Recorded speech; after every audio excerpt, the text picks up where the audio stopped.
What's going on? What's going on, Soul Tribe? You already know who this. All right, so we're gonna be reading Genesis 11 today, and we're gonna see where we're gonna stop with Genesis today. But I'm gonna start with Genesis 11. Okay, and I just want to give all praise, glory, honor, and thanks to Dad Yahuwah, Yahusha, and all the heavenly saints before I.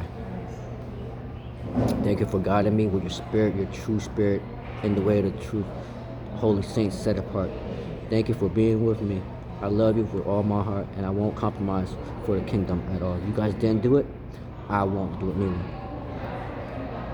Genesis 11, Tower of Babel. And the whole earth was of one language and of one speech. One language, one speech. And it came to pass, as they journeyed from the east, that they found a plain in the land of Shinar, and they dwelt there. Okay? And they said one to another, Go to, let us make brick and burn them thoroughly. And they had brick for stone, and slime had they for mortar. Okay, so that's how they was able to build stuff. And they said, Go to, let us build a city and a tower whose top may reach unto the heaven, and let us make us a name, okay, lest we be scattered abroad upon the face of the whole earth. So that section right there is quoting to Isaiah, who wanted to be like the Most High. So now the Tower of Babel was what? Man said, we want to play God. We're going to build a tower city, and we're going to make sure that it's going to be beside you. So the enemy already had his plan set up. Okay? And the Lord came down to see the city and the tower, which the children of men built. And the Lord said, Behold, the people is one. Remember, we all came from the one source. Zechariah 14:9. And they have all one language. And this they begin to do. And now nothing will be restrained from them, which they have imagined to do. So like I said, what we produce in our mind, in our heart, we push out. But we are supposed to be following Dad's way and not the wicked ways. Go to, let us go down and there confound their language, that they may not understand one another's speech. So the Lord scattered them abroad from thence upon the face of all the earth, and they left off to build the city. Therefore is the name of it called Babel. Why? Because we Babel everything. So Babel means a language that they create. So our language is from the breath. Okay? And it runs through our soul, our blood. So we are spirit, blood, and water in the Ark Temple, okay? Before we came out.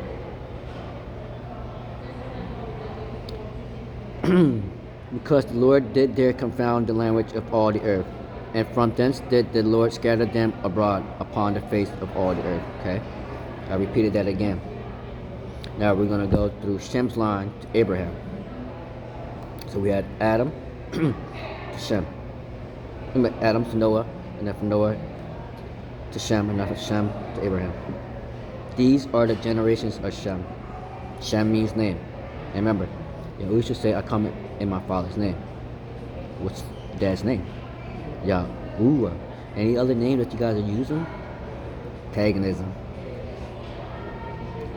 Vain pens of the scribes that Dad told you to warn about, and I'm warning you about.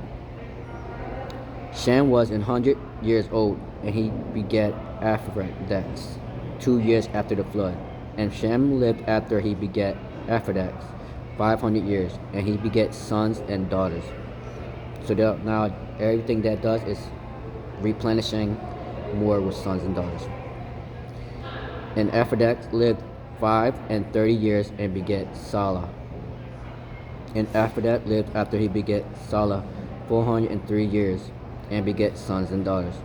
And Salah lived 30 years and beget Eber. Eber, okay, for Hebrew.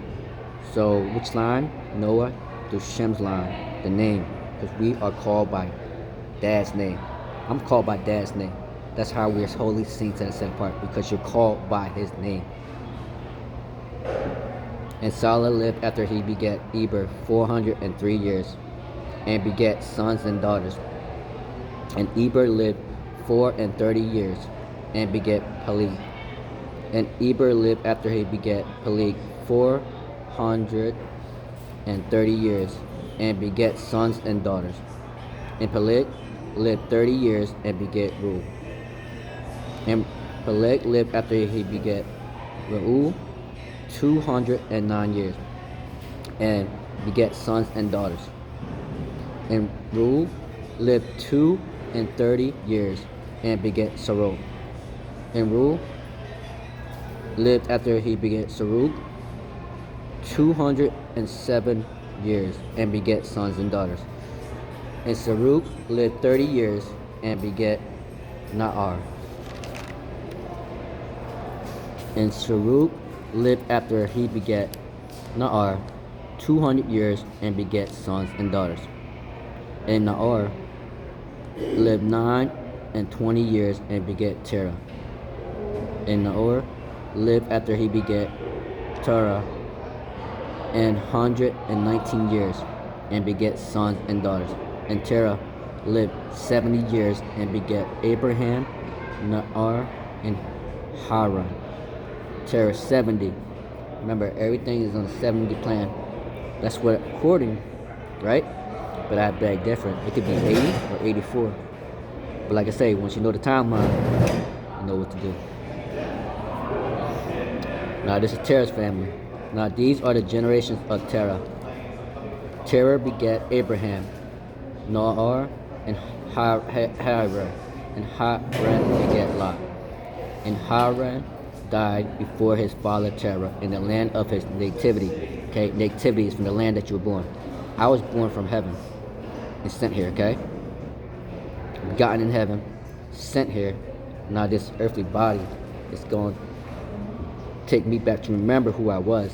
And then this earthly body is going to operate under the spiritual so that we bring life and peace here. In the land of his nativity in Ur of the Chaldees. And Abraham and Naar took them wives. The name of Abram's wife was Sarai, and the name of Naar's wife Milcah, and the daughter of Haran, the father of Milcah, and the father of Ishkah. But Sarai was barren; she had no child. And Terah took Abram, his son, and Lot, the son of Haran, and his son's sons. Okay, just like children, okay? It's that they like to change things, try to get you off track. But don't worry, Spirit of Truth is there to help you guys. And Sarai, his daughter-in-law, his son, Abram, wife, and they went forth with them from Ur of the Chaldees to go into the land of Canaan. Okay, it always goes back to Canaan. That's where everything was really bad. So Dad made sure that everything where it was corrupt, to send everybody there to get everything ready so we can bring the kingdom and everybody gets settled in.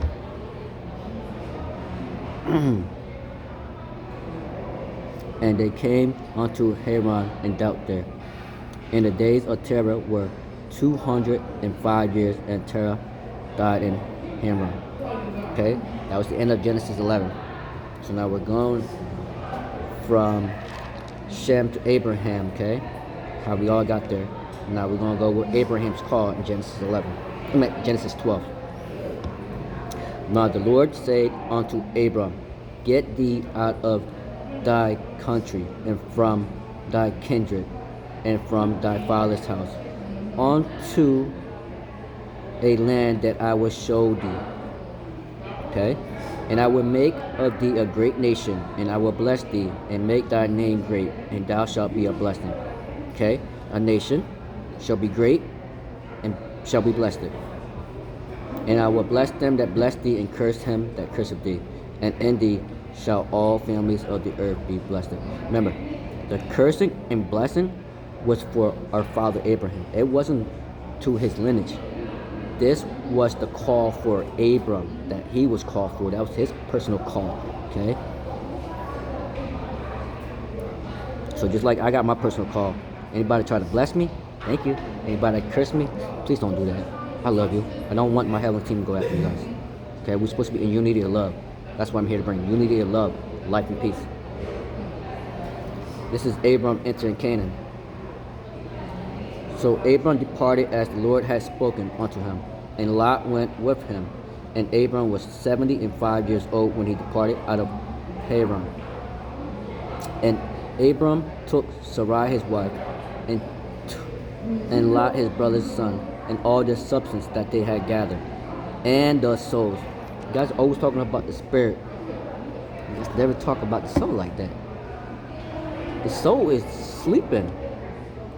But when we get the spirit, it reminds us of who we are in our soul. Like, whoa, I'm royalty. I came from heaven. This book is the book of remembrance to let us know that we are royalty. And that is our Father. And everybody else that's attacking us is the son of perdition. And that they had gotten in Haran. And they went forth to go into the land of Canaan. And into the land of Canaan they came. Okay? So now, Father Abraham is going to get to Canaan land already. So he's already going there to get things set up. But pay attention. And Abram passed through the land unto the place of Shisham, onto the plain of Morah, and the Canaanites was then in the land. Okay? And the Lord appeared unto Abram and said, unto thy seed will I give this land, and there builded he an altar unto the Lord who appeared unto him. When Dad used the word seed, he uses only one seed, a spiritual seed, okay? Either a spiritual seed or the physical seed is going to follow the wrong way. The spiritual is always going to follow Dad, and then it helps us, the physical, to put those together.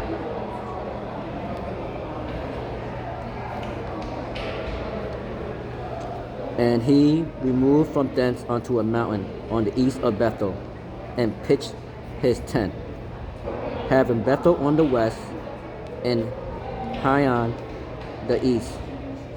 And there he built it an altar unto the Lord, and he called upon the name of the Lord. So it always go back, call. Okay? What the Bible says in the New Testament. Many are called, but few are chosen. It already told you in the beginning that Adam started the call. See, there's stuff in here that you guys got to learn how to try to put in the subconscious, put anything back to order like I did. But if you're not able to, no hard feelings. I'm no better than you. I'm not here to beat you down. I'm here to get you to where we need to be together. Okay? I'm no better than you. We're all born equally. Okay? I might same thing that I'm arrogant and stuff. I'm not arrogant. I'm just walking in my spirit and truth. I know who I am and what I need to fulfill on this earth.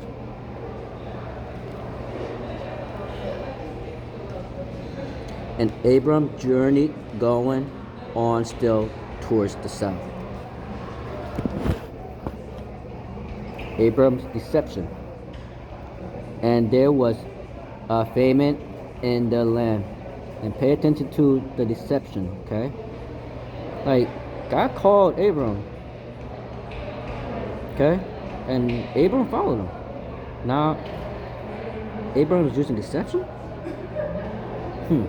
Remember, it's a story that the religious people are telling you, so just know that it was deception. He knew what he was doing. It's just that their storylines is what they want. But we're going to correct that. And there was a famine in the land. And Abram went down into Egypt to sojourn there, for the famine was grievous in the land. Okay, Egypt's important too. Okay, so Abram, if you know where he came from, we're gonna find out later. Then he went into Egypt. So, and you find out who he is too later on. So there's three things that you're gonna find out, but I'm not gonna tell you. Maybe the Spirit will tell you. So spirits, the one that is seeking the truth, I ask thee to reveal it to them. Unto Sarai his wife, behold, now I know that thou art a fair woman to look upon. Okay? Therefore it shall come to pass when the Egyptians shall see thee, that they shall say, this is his wife. And they will kill me, but they will save thee alive. Say, I pray thee, thou art my sister, that it may be well with me for thy sake, and my soul shall live because of thee. What does it say, the Spirit, huh? You guys always worry about the Spirit. I worry about body, soul, and spirit. And it came to pass that when Abram was come into Egypt, the Egyptians beheld the woman that she was very fair. Remember, it was good and very good. Now it's fair and very fair. Whew. Yeah, you just amazing. The prince also of Pharaoh saw her and commended her before Pharaoh, and the one was taken into Pharaoh's house. And he entreated Abram wealth for her sake, and he had sheep and oxen, and he asses, and men servant, and maid servant, and she asses, and camel. Hey, that didn't lie. He got everything he promised, right? Once you get it, you gonna get that. He got it. Now, this is what happened when you touch Dad's anointed, where it says, bless them that bless him, thee, and curse them that curse thee. And the Lord plagued Pharaoh and his house with great plagues because of Sarai, Abram's wife. And Pharaoh called Abram and said, what is this that thou hast done unto me? Why did thou not tell me that she was thy wife? So obviously, they knew about Dad in the land of Egypt, and probably all before, okay, before they come into the land of Canaan. So all these places already exist, and then the people that gave you the Bible, you know, they made the story come together.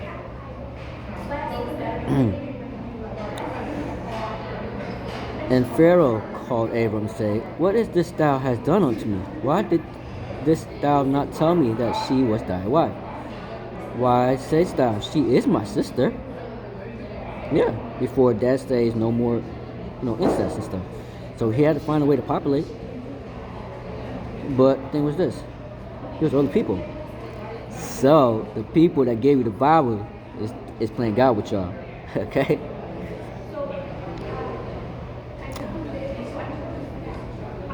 Why sayest thou, she is my sister, so I might have taken her to me to wife?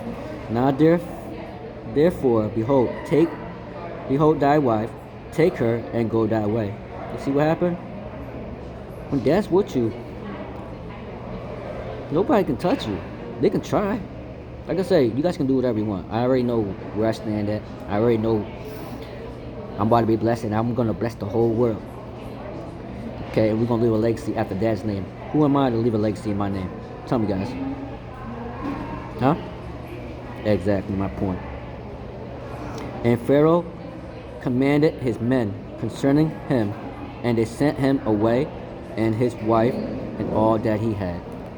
Alright, so we just finished Genesis 11 and 12. And I just want to say, peace be unto thee, peace be within thee, and you know we love you.